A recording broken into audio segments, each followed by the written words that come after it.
ലെബനനിൽ കരയുദ്ധത്തിന് സജ്ജരാകാൻ Israel സൈനികർക്ക് നിർദ്ദേശം. Israel ചാരസംഘടനയായ മൊസാദിന്റെ tell അവീവിലെ ആസ്ഥാനത്തിന് നേരെ ഹിസ്ബുള്ളയുടെ ആക്രമണത്തിന്റെ പശ്ചാത്തലത്തിൽ ഉടൻ തന്നെ കരയുദ്ധം എന്ന തീരുമാനത്തിലേക്ക് നീങ്ങുകയാണ് ഇസ്രായേൽ.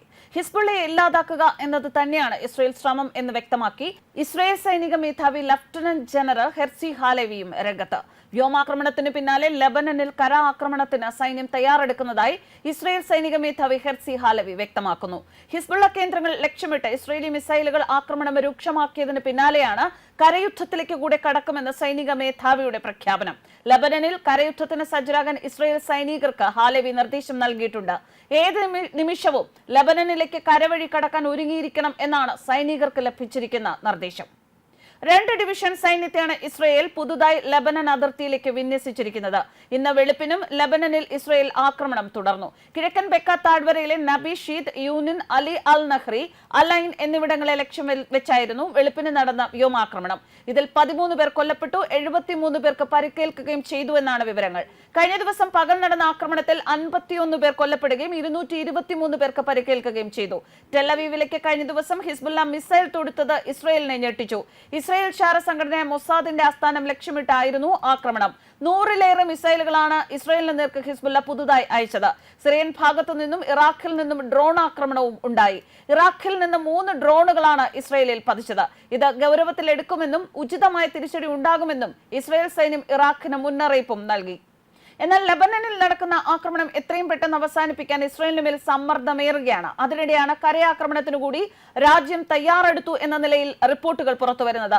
ലെബനനിലെ ആക്രമണം 3-ാം ദിവസത്തിലേക്ക് കടക്കുന്നതിനിടെയാണ് ഇസ്രായേൽ സൈനിക മേധാവി ഹെർസി ഹാലെവിയുടെ പ്രതികരണം. വ്യോമാക്രമണം ഹിസ്ബുള്ളയുടെ അടിസ്ഥാന സൗകര്യം തകർക്കാൻ ലക്ഷ്യമിട്ടുള്ളതാണ്. അതിർത്തി കടന്നുള്ള ആക്രമണത്തിനു കൂടി തയ്യാറാവണം എന്നാണ് സൈനികരോട് ഹാലെവി ആവശ്യപ്പെട്ടത്. നിങ്ങളുടെ ബൂട്ടുകൾ ശത്രുവിന്റെ ഭൂപ്രദേശത്തിലേക്ക് കടക്കാനുള്ള സമയമായിരിക്കുന്നു. ഹിസ്ബുള്ള നിയന്ത്രിക്കുന്ന ഗ്രാമങ്ങളിലേക്ക് പോയി നമുക്കെതിരെ ആക്രമണം നടത്താൻ ഉപയോഗിക്കുന്ന സ്ഥലങ്ങൾ നശിപ്പിക്കണമെന്നും അദ്ദേഹം ആവശ്യപ്പെട്ടു. എന്നാൽ ഇപ്പോൾ കരയാക്രമണം ആവശ്യമായി തോന്നുന്നില്ല എന്നാണ് പെന്റഗൺ വക്താവ് സബ്രീന സിംഗ് പറയുന്നത്. ബുധനാഴ്ച ഉണ്ടായ ഇസ്രായേൽ ആക്രമണത്തിൽ 51 പേർ കൊല്ലപ്പെട്ടതായും 223 പേർക്ക് പരിക്കേറ്റെന്നും ലെബനോൻ ആരോഗ്യമന്ത്രി അറിയിച്ചു. തിങ്കൾ ചൊവ്വ ദിവസങ്ങളിൽ 569 പേരാണ് കൊല്ലപ്പെട്ടത്. ആക്രമണത്തിന് തിരിച്ചടിയായി ഇസ്രായേലിനെ ഞെട്ടിച്ച് ടെൽ അവീവിലേക്ക് ഹിസ്ബുള്ള മിസൈൽ തൊടുത്തു.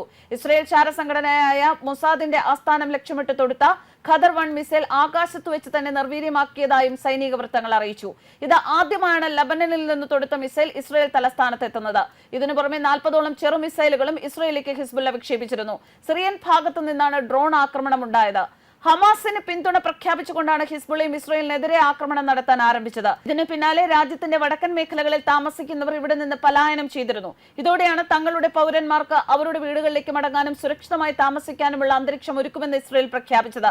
മൊസാദിന്റെ രഹസ്യാന്വേഷണ ഏജൻസിയുടെ ആസ്ഥാനത്തേക്കും ബാലിസ്റ്റിക് മിസൈൽ തൊടുത്തതായി ഹിസ്ബുള്ള കഴിഞ്ഞ ദിവസം പറഞ്ഞിരുന്നു. എന്നാൽ ഹിസ്ബുള്ളയുടെ വാദങ്ങൾ തള്ളി സൈന്യം രംഗത്തെത്തിയിരുന്നു. ടെൽ അവീവിൽ ഉൾപ്പെടെ ഇസ്രായേലിന്റെ പലയിടങ്ങളിലും ആക്രമണ മിസൈലുകൾ തടയാൻ സാധിച്ചതായി സൈനിക ഉദ്യോഗസ്ഥർ പറയുന്നു. ആളപായമോ നാശനഷ്ടങ്ങളോ റിപ്പോർട്ട് ചെയ്തിട്ടില്ല എന്നും സൈന്യം അറിയിച്ചിട്ടുണ്ട്. News desk കർമാനൂസ്.